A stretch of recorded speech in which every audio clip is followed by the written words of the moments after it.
Seng Hima Sima BJP ha Meghalaya kabaai jing Kyrshan ya ka Skhim Agniveer jong umintirang ba do kari Narendra Modi kabaai la ya kisamla benrung syakikam sipai ha kaba ka jing pule ka jongki kanlong kabaduna bat ka kata jongki ru kanlong hapdeng khatnyo halu aflais nam ka kerta bat kapol ha kaba kidang sait dang khlan bham ha bere bat kani ka National Executive Member and Minority Morcha jong ka BJP Meghalaya ka kong Elizabeth M Nongbri kalapenlong ya ka jing ai jing hikai kumnu banthep kam na ka bynta ka kam sipai hapo jong ka Skhim Agniveer jong ka sarkar India kani naduk mentah onwards for the Jawans namta ki Jawans of Indian Army, Navy, Air Force, this will be the new policy for their induction into the three services.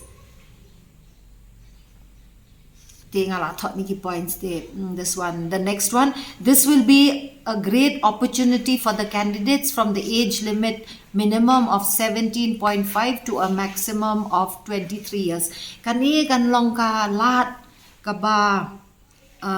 great opportunity kan long ka kabu namta kini ki candidate bakwa rung nado ka age limit minimum kat nyo snem shiteng hado maximum arpulaisnem.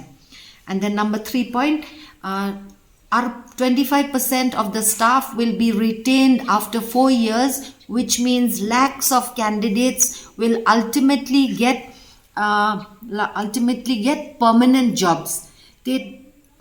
As the best soldiers will be retained, the quality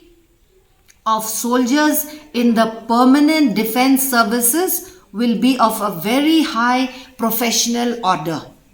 Kani kalong nakasimo bensuang 25% jong ki staff hadin sausnem jong kataka training bat bakin rung sipai baka makan mud daki lakhs kan it will come into lakhs of candidates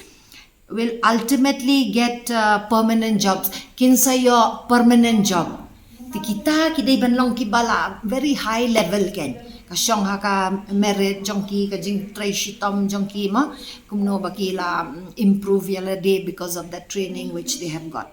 Habakran hakani kasngi ka kong Elizabeth kalayathu ba ka Skhim Agnipat kadon bun kijing mentoy kenthop ya katulop ka babyang bat ka bapun sngauru ya ka mensim idri kalau ongru ka Seng jongka kanyarap ya kisamla bakin pendap ya kita kijinon kam bapher lemba ka online registration khnang baki keteng jongki kilom sha kantan hakani kasngi ladon lang u director recruitment officer shillong lembat kiwei dem